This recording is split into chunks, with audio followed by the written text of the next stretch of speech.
Get this and get it straight. Crime is a sucker's road, and those who travel it wind up in the gutter, the prison, or the grave. It started with death on my doorstep and got worse when I lied to a sympathetic bull, was pistol-whipped by a gorilla with dimples, and fought with a kitten on the Keys. And it might have gone on that way all night if I hadn't been helped by the king of the beasts. From the pen of Raymond Chandler, outstanding author of mystery, comes his most famous character and crime's most deadly enemy as we present The Adventures of Philip Marlowe.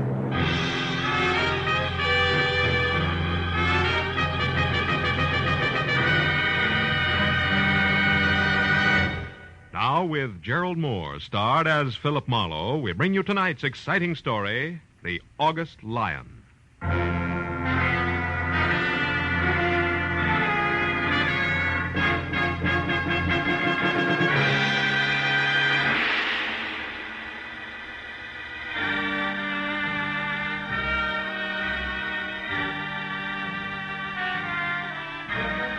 It was one of those in-between hours, along about 10 on a night at home when you don't quite know what to do with yourself.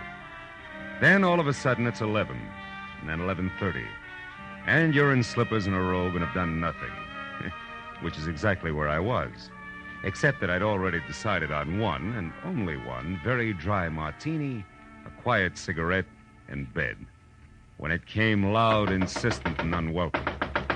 No improvement when I opened up. Saw less than 5 feet of excited cab driver jumping up and down. Mister, you Doc Marlowe? Yeah, I'm Doc Marlowe. That's right. Here he comes with a Doc. You better make room. Is the sofa there okay? I'll clear it off. Wait a minute, Jack. Who comes? Who?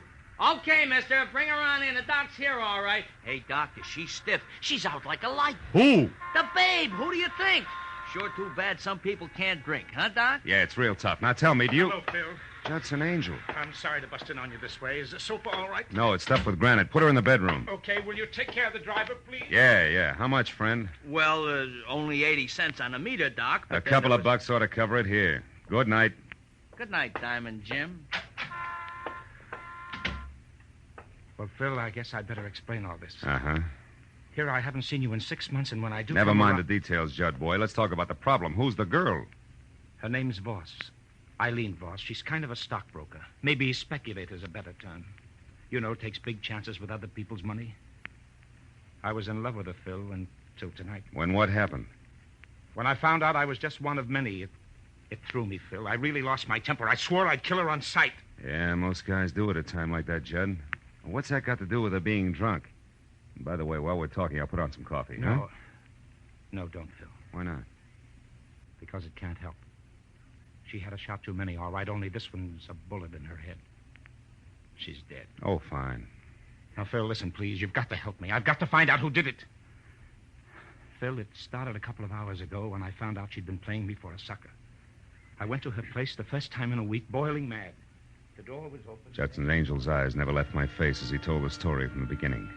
The girl's body on the couch when he walked in, a neat hole in the back of her head. The gun he knew she owned shoved under a pillow.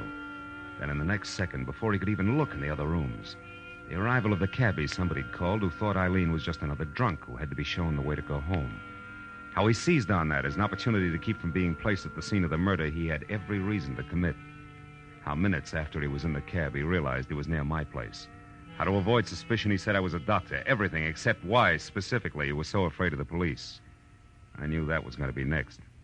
Now, Phil, I suppose you want to know why I couldn't possibly call the police. Yeah, that's right. Why? Because I'd surely be booked and fingerprinted. And that'd ruin me. You see, a long time ago, I served time in the state penitentiary in Illinois. What? Yes, so I've kept it quiet. Only Phoebe Hammond in my office knows. It was for forgery, Phil. It was under another name and way back when I didn't know the difference between clever business and crooked business.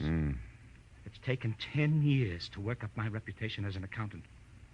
So you see, if I get mixed up in this, it'll all come out and... Well, smash, lots of pieces, no more. Oh, you've got to help me, Phil. You've got to find the real killer before the police get to me. Please, Phil. I can't, Judd. There'd be smashing just as many little pieces for me, too, if I tried to pull anything like this on homicide. No, I'm sorry, Judd. I've got to report this body. But, Phil, look, what if you do report the body, but you say that you don't know anything about it, that you're going out to find what you can? What about that, Phil? Oh, please. Please, Phil. Okay. What's the girl's address? 91 Hollycrest Drive. 91 Hollycrest. Yeah, the door wasn't locked, Phil. Mm-hmm. Your phone number, Judd? Gladstone 3926. I won't move out of my place until I hear from you. Now, make sure you don't, Judd. Because if I can't find the real killer, I've got to tell what I know about you. You understand that, don't you?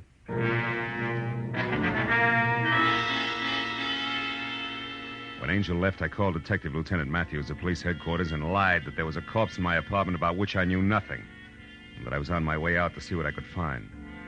Then I hung up fast, not feeling very good. 20 minutes later, when I was in the plush living room at 91 Hollycrest Drive, I had zero to go on. Until I got to the bedroom where, caught in the folds of lace at the bottom of a petticoated vanity, I found a piece of male jewelry that stood out against that backdrop like Argyle socks on a turtle. It was a gold tie clasp ornamented with the figure of a lion, a little more majestic than most. I dropped it into my pocket and then moved out into a long hall that led to the kitchen. I was about to start toward it when he spoke. Don't move, buddy. Like the voice, he was thick and soft, especially in the middle where he was girdled in double-breasted gray flannel. So I couldn't tell whether he was plus or minus a tie clasp. Also, he had no hair and a pair of deep dimples that danced when he talked. The gun in his hand didn't. Okay, turn around. Let's go back to the living room, buddy. I want to ask you a few questions. Like why you're taking inventory here. Well, it's my job. You see, I'm an auctioneer. The lady of the house won't need this stuff anymore. She's not Shut going up. to... Now stop where you are, and don't turn around. Okay, where's the girl? Come on, where is she? Out. And only if you'll tell me why you want to know will I tell you where. You see, that way I come out even. Maybe. Eileen Voss owes me money, buddy, and I want it now before she's flat broke. Now, where is she? On her way to the morgue. Like you don't know. What do you mean by that? I didn't kill her. Honest, Injun? Listen, you. Get this straight. I came into this place just now for one reason only. To check on the Voss girl and make sure she wasn't on her way out of town, bag and baggage in hand, and my 50 grand. Now, don't forget that. I'll try not to. And don't move. Hello. No, she's not here. Judy? Yeah, it's me, honey. No, she's out. Yeah. Well, I'll tell you about it later at the club. Yeah. Right, Judy. So long. Now, where were we, buddy? In the middle of a big fat lie, your reason for being here. Oh, yeah. That's where we were. And you know, that's a good place to leave it. Buddy.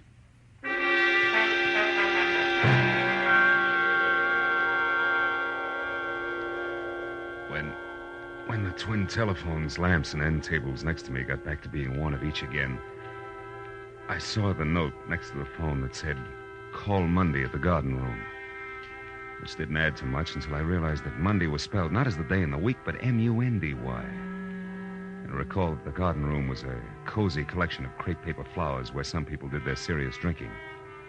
That plus dancing dimples telling a girl named Judy, who had called for Eileen in the first place, that he'd meet her at the club was a little better than the zero-plus tie clasp I'd been working with. And a half hour later, that little became a lot, and things started to dovetail because a placard under glass in front of the garden room bragged about the glamour-puss pianist featured inside, whose name was first Judy, second Monday, not his day in the week. I blessed my good luck, exchanged smiles only with a head-check girl in the lobby, and found a table for one inside, not more than a half a dozen octaves away from Miss Monday's left hand. I'd ordered a drink and had a cigarette going before she paid any attention to me. I'll play anything you want. It's a rule of the house. Just name it, or hum it, or whistle. But don't croon. That's also a rule of the house. What'll it be? How about the number you always play for that fat friend of yours? You know, the one with the deep dimples? Burleffe? Sure. Kind of corny. Remember it? Yeah. You a friend of his? Not exactly. I didn't think so. He'd crown you if he heard you say dimples. He's sensitive. You're new here, aren't you? I've been in once or twice. Mutual friend of ours used to speak well of you. Eileen Voss. What made her change her mind? She was murdered tonight. Any idea who did it? I said I heard you. No, mister, I haven't got the slightest idea. There, that's the end of your request. Sorry, but I'm only allowed one to a customer. It's a rule of the house, I know, yeah. I'll see you, Judy.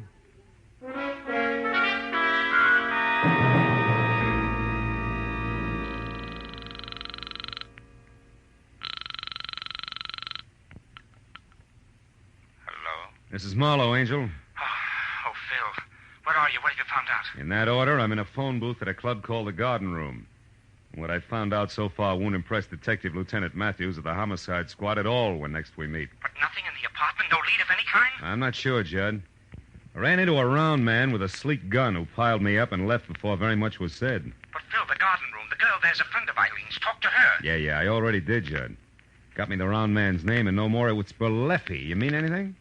Berleffi? Yeah. A fat guy with dimples and no hair? That's right. He claimed Eileen had $50,000 that belonged to him. Yeah, that must be him then, Phil. Oh? Yes, he's a gray marketeer, comes from San Francisco. I've never seen him, but the girl in my office, Phoebe Hammond, can help us. Mm-hmm. She once did some auditing work for Berleffi when she found out how crooked he was. She told me about him. I'll call her and have her meet you there, Phil. All right, but look, I'll be at a corner table facing the door, and tell her to hurry, will you? I'll call you back later. Goodbye.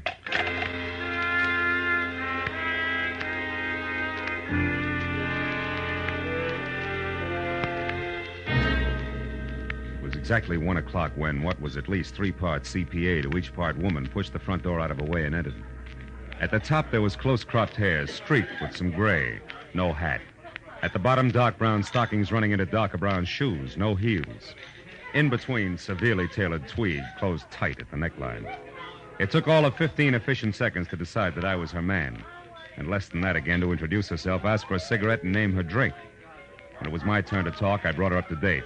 Eileen Voss's murder included. It's too bad, Marlowe. Judd's a great guy. Yeah? Why, it was only lunch today that he was knocking himself out, trying to figure what would be 4-0 for my birthday next week. Now this.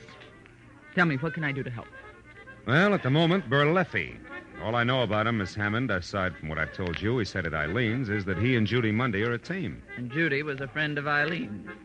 How cozy. Isn't it? Well, it goes like this. Berleffi's front name is Steve, and he's out of San Francisco via Detroit and Chicago. And in each case, only a length of a subpoena ahead of the law. Oh? Back in the 30s, he was a mobster. The numbers game, protection racket, that kind of stuff. But after the war, he cashed in all his chips and went into a more or less legitimate business. With, of course, absolutely no change in tactics. Know what you mean. Now, look, can you tell me where he lives? No. But I'll bet my bottom dollar that the kitten on the keys here can. Only be careful. Berleffi has a reputation for shooting first and talking later. I only hope he isn't after Judd, too. You know, there might be some connection between them that goes back to the days when Judd was Francis Lyon and Berleffi Phoebe, was... did you just say Francis Lyon? That's right. Lyon. Uh-huh. Judson Angel is the name he took when he came out here. Why? What does that mean? I don't know. Here, look at this tie clasp. Oh? The ornament. It's also a lion. I found it in the bedroom at Eileen's place, and yet Judd told me that he hadn't gone past the living room. But Marlowe, that doesn't prove that Judd lied. Why, it might not be his at all. Have you ever seen it before? No, I haven't. Besides, I never knew Judd to wear a tie clasp. Okay. Could belong to Berleffi. But it's still worth checking after we get Judd out of his apartment. Look, where's your place, Phoebe? Mulholland Drive, 361 North. 361. About a mile up into the hills. I'll let you do the trick. Honey, you go home and stay close to the fireside. I'll get a hold of Judd and tell him to get over there fast. And then maybe we can... Maybe we can what? What is it, Marlowe? Outside, Phoebe. It's a man coming this way. Berleffi? Worse. Goodbye, baby. I'll see you later at your place. I've been afraid of this all night. But who is it? What's his name? Detective Lieutenant Matthews. He's a police officer, Phoebe. First, last, and always. So long.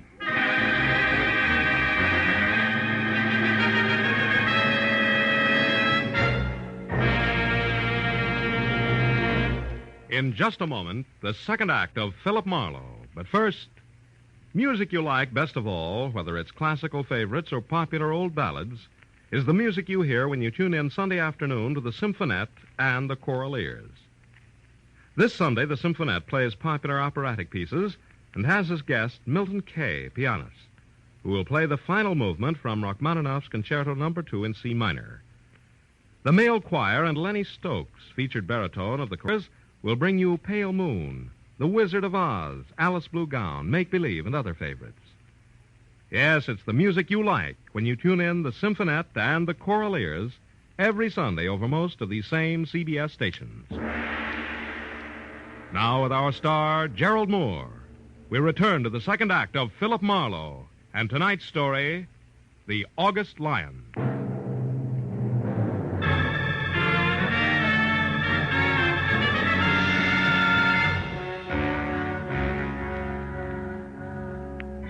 When I left Phoebe Hammond at the table and moved toward the bar, my first impulse was run, do not walk. This is a different kind of an emergency. But a quick glance into the mirror behind me tagged that as suicide and pushed try nonchalance into its place, because I could see that Detective Lieutenant Matthews had already spotted me. When he was closer, I could also see that nonchalance would go over like punching him in the nose on the steps of City Hall. All right, Phil, that little game is over. Now let's have it straight and fast. Who are you working for? And don't bother with the pitch on professional ethics, so we'll try this all over again down in headquarters. His name, what is it, Phil? Judson Angel, he's a friend. Yeah. Who is what to the corpse? He was in love with her, but he didn't kill her. Oh. Now, look, Matthews, I've never held out on you before, have I? Which means you want to start now, huh?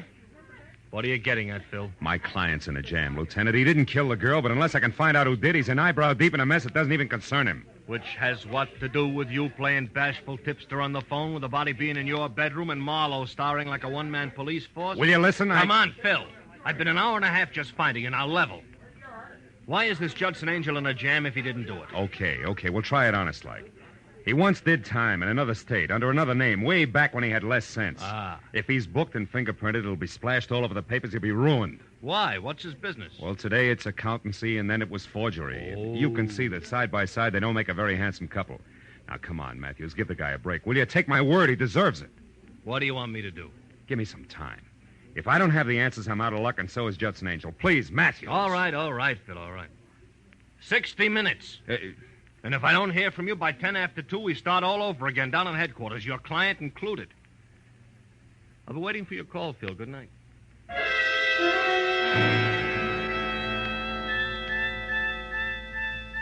Detective Lieutenant Matthews was nobody's Keystone cop, and I knew that when he said 60, count 'em, 60 minutes, he meant just that and no more. So I found a nice and public phone booth at a gas station across the street, and while I kept one eye out for Berleffi and Associates, I dialed Judson Angel's number. But in the next second, when I was through to him, I knew that I could forget about Berleffi on my end. Phil, I'm in trouble here. Outside a man and woman. They're coming up the walk now. He's fat and gray flannel? Yes. She just pulled up in a cab, but he's been out there 20 minutes watching the place. Berleffi, listen, Judd, get out the back way. Get over to Phoebe's place. He's out the door now, Phil. He's kicking it in. Phil, get up here. 21 South Orange Lane. Judd, do as I say, will you? Get out. Get to Phoebe's place on Mulholland Drive. I'll see you there. Hurry. All right, Marlowe. All right. Marlowe, he's in. Judd! Put that phone down, Angel, or I'll kill you. Now.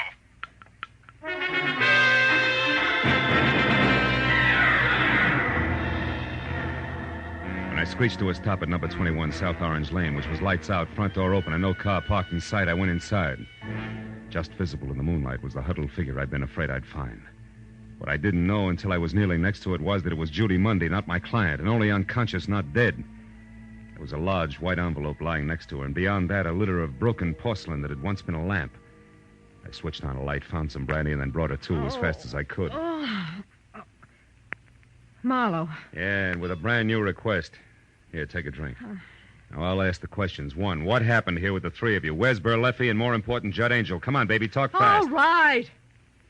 I think Angel got away. I don't know where he is. Berleffi? Dead, I hope. I got him to thank for that lamp getting together with my head. How come? Angel made a break for it, kicked out the lights, and tossed the lamp at the same time. Hero Berleffi used me for a shield, then took off after him. Your connection with both Berleffi and Eileen Voss, what was it? I forget. Come on, Judy, baby, talk. You're not going to get another chance this side of the witness box. Witness box? What for? Your girlfriend's murder, trial by jury, an old Yankee tradition. You Wait remember? a minute, Marlowe. I didn't have anything to do with Eileen getting killed. They can't tie that onto me. They can try. Now, what'll it be? It'll be what you want. That's better. I only got chummy with Eileen in the last month, Marlowe, because Berleffi told me to. He was my boyfriend. Hooray for love. Go on. What was in it for He Berleffi? wanted to know where Eileen got her tips on the market. That way he could skip paying her any commission. Figures. What went wrong? Nothing. Only instead of finding out how well she knew who, I discovered she was going broke, period. The rest of it, you, Eileen being dead, that muscle woman you talked to in the bar, all Wait the a minute, music... wait a minute. What about that girl in the bar? You two get together? Oh, not for very long. Hmm. After you left the table, she went outside, so I followed. Why? Because the cow jumped over the moon. Why do you think? I was still working for Balefi, remember? I thought it would help if he knew where she fit in. What'd it get you? A slap in the face. It said she was raised on barbells. And this envelope here that fell out of her pocket. Oh? Don't get excited about it. It's only one of those horoscope charts. What do? Collect them as a hobby? When there are notes on the back, yeah. However, for a friend, Balefi was unimpressed. Yeah, look yourself. It's double talk. Cost plus 10%.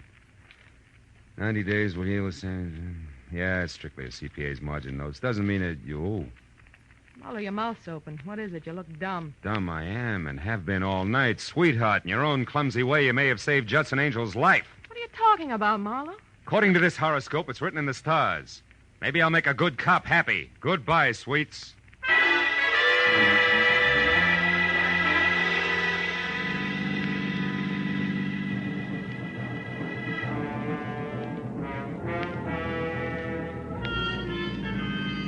Mulholland Drive is a fancy collection of hairpin turns and deceptive curves along the top of a mountain that separates Hollywood and Beverly Hills from the San Fernando Valley. But when I was on it and burning up good rubber at each bend as I headed for number 361 North, gas pedal on the floor, driving conditions were the least of my worries. And it wasn't until I had parked away from the bungalow that perched on the edge of a cliff and was out of my car, 38 in hand and close to a half-open French window, that I breathed a long, long sigh of relief. Because then I could clearly see that Judson Angel was still alive. I swallowed the sigh fast when I could also see Angel's face. It said there was nothing permanent about his good health, because on the other side of the room, and only visible to me via a corner mirror, was the reason why.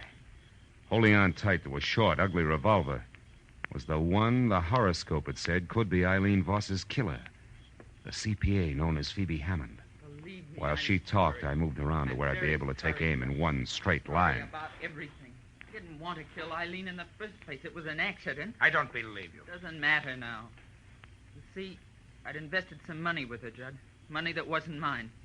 When I found out she was going broke, I went up to see her and demanded it back. She laughed at me. I got mad. I hit her. She took out a gun and said she'd call the police if I didn't leave. I grabbed it away from her. Then I shot her. Then you were there when I came in? Yes. And when I saw you and that cab driver she'd called earlier take the body, I didn't know what to do. Until later, when I met with Marlowe on your behalf and learned all about Balefi and the tie clasp he'd found. The tie clasp with the lion on it that you'd recognize as mine if Marlowe ever got the chance to show it to you. But he won't, Judd. I can't let him. Phoebe, you're crazy. You're crazy. You'll never get away with this. Oh, yes, I will, Judd. It'll be Balefi they'll blame. He entered your room with a gun in his hand. I know. I saw him and that girl. Also, Judd, I'm the reason you got away from him. I rammed into his car when he started after you. It's too bad, Judd. Worse than that, Phoebe, it's a crying shame. Marlowe! Lights! The lights! Duck, Phil. She can see your silhouette. I can follow her footsteps. We're even. Phil, the terrace. She's trying to get away. There she is outside. She tripped Phil. The radio!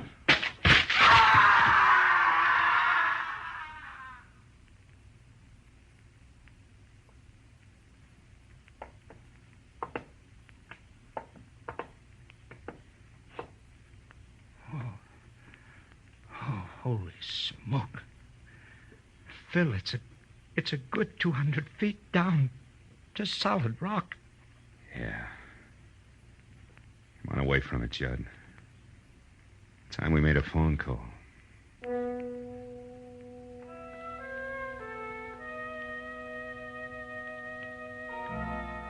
It was 4 o'clock in the morning.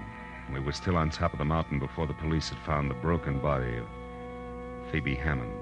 Balefi had been picked up and in lieu of anything better booked for breaking and entering Eileen Voss's place.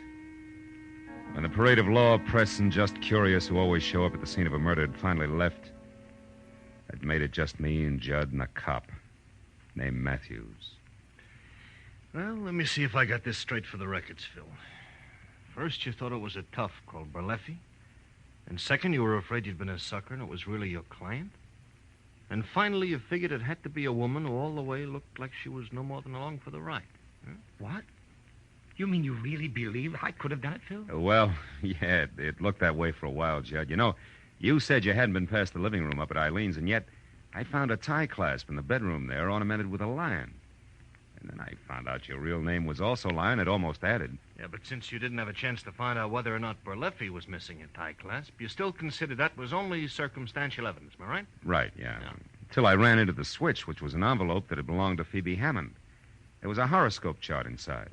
Which meant what? Well, it only meant that she went in for that stuff no more until I remembered her mentioning that her birthday was next week, which is early August. And that, no doubt, puts her under the sign of the Zodiac run by one Leo the Lion. Uh-huh. Yes. Yes, and the mannish tight-neck suit she always wore could have meant a shirt and tie underneath, minus clasp. Exactly, gentlemen. That's it. Now, me, Lieutenant, What? Look, when you get back down to headquarters and you start the paperwork. Yeah. Do you have to mention a guy named Judson Angel? A guy named what? Judson Angel. Nothing. I was just thinking out loud. Yeah, that's a bad practice, Phil, you know? It's kind of like only telling a policeman half of what you know can get you in trouble. Unless you're lucky. Oh, give you a lift, Mr. Mister. You already have. Thanks, Lieutenant. And Phil, Good night, Judd.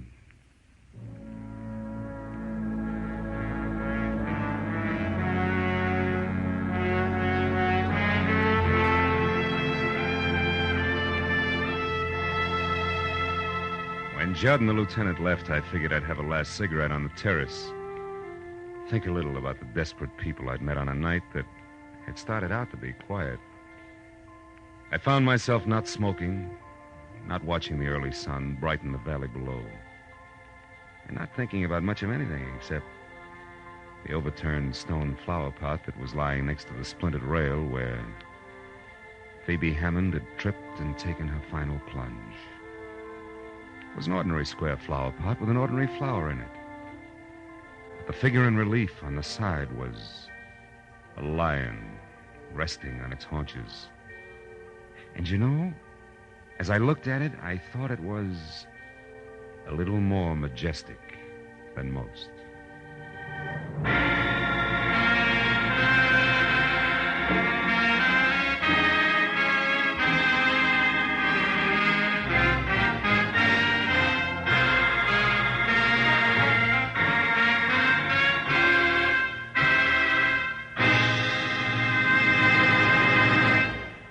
The Adventures of Philip Marlowe, bringing you Raymond Chandler's most famous character and crime's most deadly enemy, starred Gerald Moore, and was directed tonight by Cliff Howell.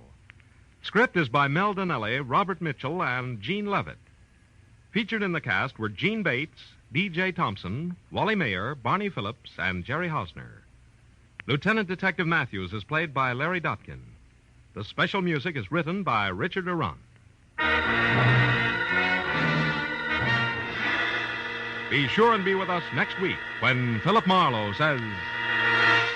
It started with an Indian gift of a piece of pottery and led to a brown bear in moccasins, an archaeologist, much laughing water, and finally, death in an alley.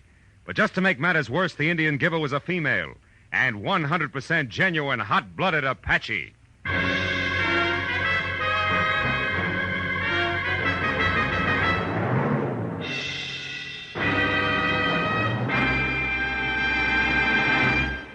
They cracked the phantom voice question on Sing It Again last Saturday, so the jackpot is down to minimum, only $50,000. Although, looking at it optimistically, $50,000 is still the largest jackpot in radio. You get other nice prizes just for solving those gay little riddle songs, and it's one of the most entertaining hours you'll find all week. So if you like fun and riddles and good tunes, even if you don't care about $50,000, here's Sing It Again tonight on most of these same CBS stations. This is Joe Walter speaking. Stay tuned now for Gangbusters, which follows immediately over most of these same stations. This is CBS, the Columbia Broadcasting System.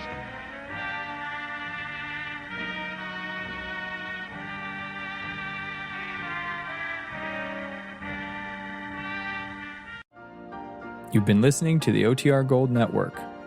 Find more classic radio at otrgold.com.